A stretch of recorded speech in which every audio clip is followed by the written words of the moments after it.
유대 랍비들이 사람을 가르치면서 이 세상에서는 신임을 가져올 수 있고 내세에서는 유익을 가져올 몇 가지 좋은 행위를 말한 적이 있습니다.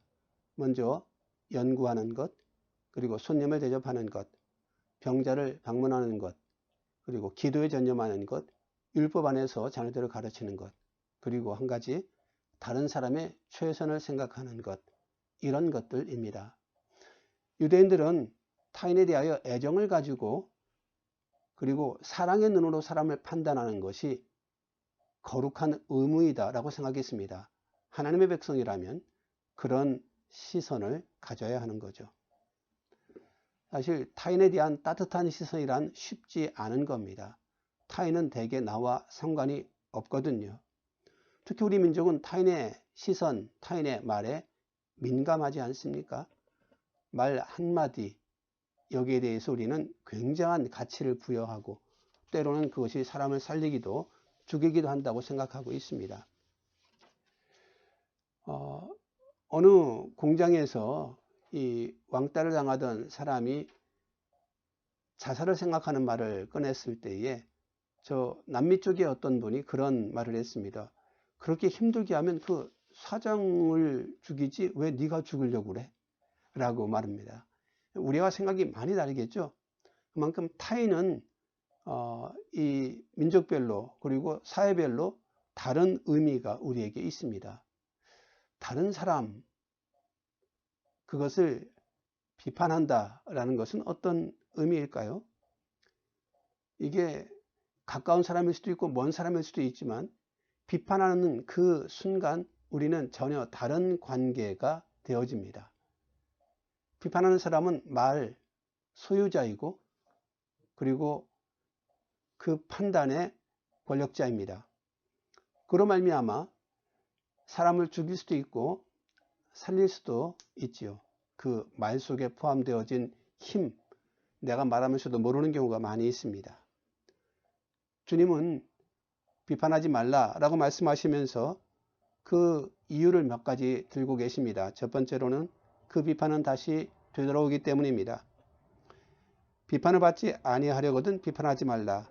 너희가 비판하는 그 비판으로 너희가 비판을 받을 것이다. 그건 마치 메아리와 같습니다. 가면 분명히 되돌아옵니다. 탈무드에서도 이 비난하는 것의 위험에 대해서 말합니다. 비난하지 말라. 그것은 살인보다 위험한 일이다. 비난은 세 사람을 죽인다. 하나는 비난받는 사람, 그리고 지금 비난하는 사람, 그리고 세 번째로 그 말을 듣고 있는 그 사람까지 죽이는 것이 비난이다 라고 말입니다. 주님은 우리의 연약함을 잘 이해하고 계십니다. 우리가 비판을 견디지 못할 것을 알고 계시기에 너희가 서로 비판하지 말라라고 말씀하고 계신 겁니다. 비난하지 말아야 될 것은 단순하게 타인이 나를 비난할 것을 두려워해서만은 아닙니다. 사실은 더 무서운 판단이 있습니다. 바로 하나님의 판단입니다. 우리가 사람을 향하여 가혹한 만큼이나 하나님도 우리를 향하여 냉정해질 수 있기 때문이죠. 로마서에 말합니다. 내가 어찌하여 내 형제를 판단하느뇨? 어찌하여 내 형제를 업신여기느뇨? 우리가 다 하나님의 심판대 앞에 서리라. 하나님이 우리를 보고 계십니다.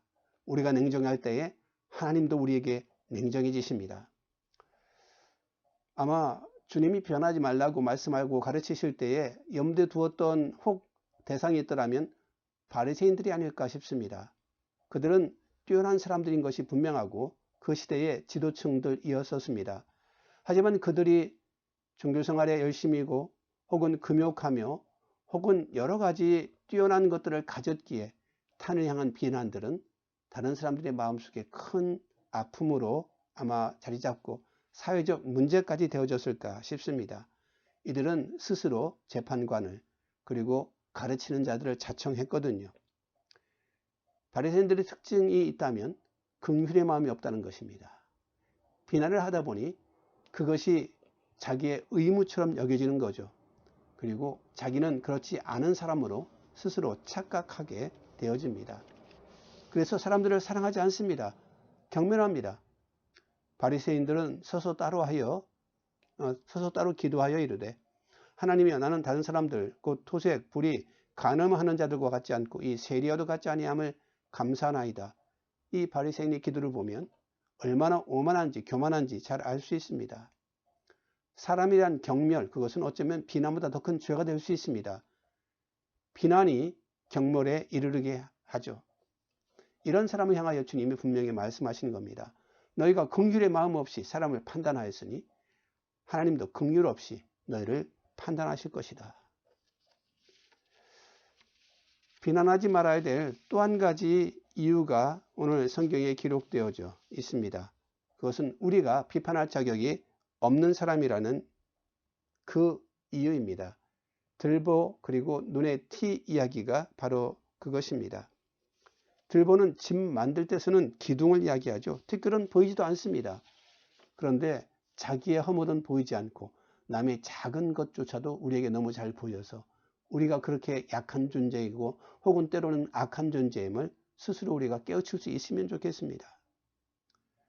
자기의 연약함을 깨달은 사람이라면, 주님이 은혜를 주셔서 그것을 깨닫게 한 사람이라면 남을 판단하지 않을 겁니다.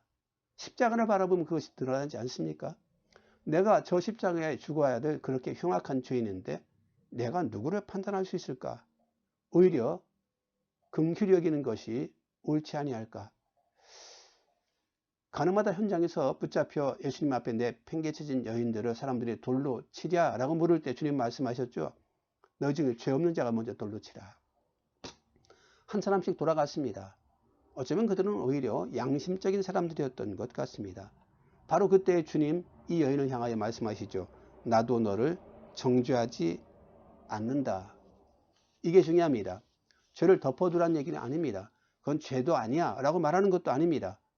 다만 내가 너를 정죄할 이유도 없고 힘도 없다. 그것은 하나님이 하실 일이요. 너는 그 죄를 깨닫고 가서 다시는 죄를 짓지 말라라고 말했던 거죠. 이건 비난이 아니죠. 이렇게 비난하지 말고 옳은 말만 할 수 있으면 좋겠지만 우리가 예수님처럼 될 수 있을까? 그게 참 쉽지 않습니다. 비난, 비판 이게 전혀 없어지면 악한 자들을 누가 또 경계하겠습니까? 다만 악에 아예 물든 자, 그 말을 전혀 듣지 못할 자에게는 비난조차도 소용이 없죠. 그때는 무엇이 필요할까? 하나님의 지팡이가 필요할까? 사실 집단이나 지도자를 향하여서 우리 가운데 어떤 사람을 향하여서 정의의 소리를 분명히 외쳐야 할 때가 있기도 합니다. 그래야만 잘못을 혹 누군가는 깨달을 수가 있겠죠. 하지만 악에 물든 자들은 스스로 돌이키지 않는 경우가 많이 있습니다. 예레미야가 사람들을 하나님의 말씀으로 깨우쳤을 때 사람들이 그 거짓 선지자들이 예레미야를 향하여서 너만 하나님 그렇게 잘 믿느냐? 우리도 하나님의 음성을 들었다라고 오히려 거꾸로 예레미야를 모욕했던 모습들을 봅니다. 이것이 사실 의를 위하여 핍박을 받는 자의 모습이었던 거죠. 사실 주님도 비판의 대가 있었습니다. 바리새인들에 대하여, 외식하는 자들에 대하여, 특별히 성전을 사유화했던 저 제사장들에 대하여. 하지만 그 비난의 대가로 주님은 십자가를 지셨던 것을 생각합니다.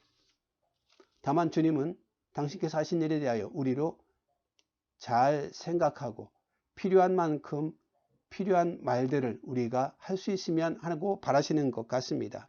다만 정당한 비판이 돼 듣지 못할 자에게는 차라리 삼가라 라고 말씀하시면서 6절에 이렇게 말하죠. 거룩한 것을 개에게 주지 말며 너희 진주를 돼지 앞에 던지지 말라. 때로 아무리 옳은 얘기라도 알아듣지 못할 사람이 있습니다. 그때는 경고하고 혹은 책망하는 것을 삼가는 것이 차라리 나을까 싶어요.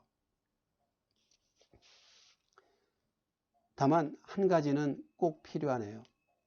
비난을 하든 비판을 하든 혹은 하지 않든 입을 다물든 우리 마음속에 미움은 없어야 합니다. 그리스도의 십자가가 우리를 그렇게 만드는 겁니다. 미움을 가지고 판단하거나 미움을 가지고 입을 다물어 버리면 사실은 두 번 죽이는 꼴이 되지 않겠습니까? 그러므로 처음 말씀드린 것과 같이 사랑의 눈을 가지는 것이 중요합니다. 타인을 향한 나와 관계없는 사람들을 향한 애정어린 시선들, 우리가 함께 살아가려면 무엇이 필요할까라고 생각하는 하나님 백성의 마음들, 이게 주님이 우리에게 가르쳐 주시고 보여주신 진짜 사람이 사는 모습과 태도가 아니겠습니까? 기도하시겠습니다. 하나님 감사합니다. 우리를 판단하지 아니하시고 오래도록 참으시며 우리를 비난하지 아니하시고 예수 그리스도의 생명으로 우리를 살리신 것을 감사합니다.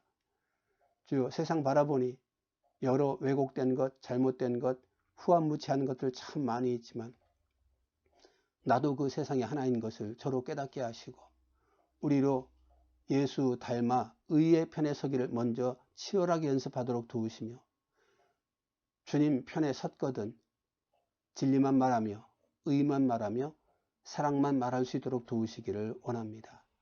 혹 우리 가운데 잘못되는 것들이 있거든 주여, 주님이 주신 지혜로 이길 수 있도록 도와주시고 혹 잘못된 것을 내가 저질러 누군가로부터 따가운 비난의 소리 들었거든 함께 화내지 아니하고 함께 비난하지 아니하고 오히려 깨우칠 수 있고 오히려 깨달을 수 있고 돌이킬 수 있는 선한 마음을 허락하여 주시기를 간절히 소망합니다.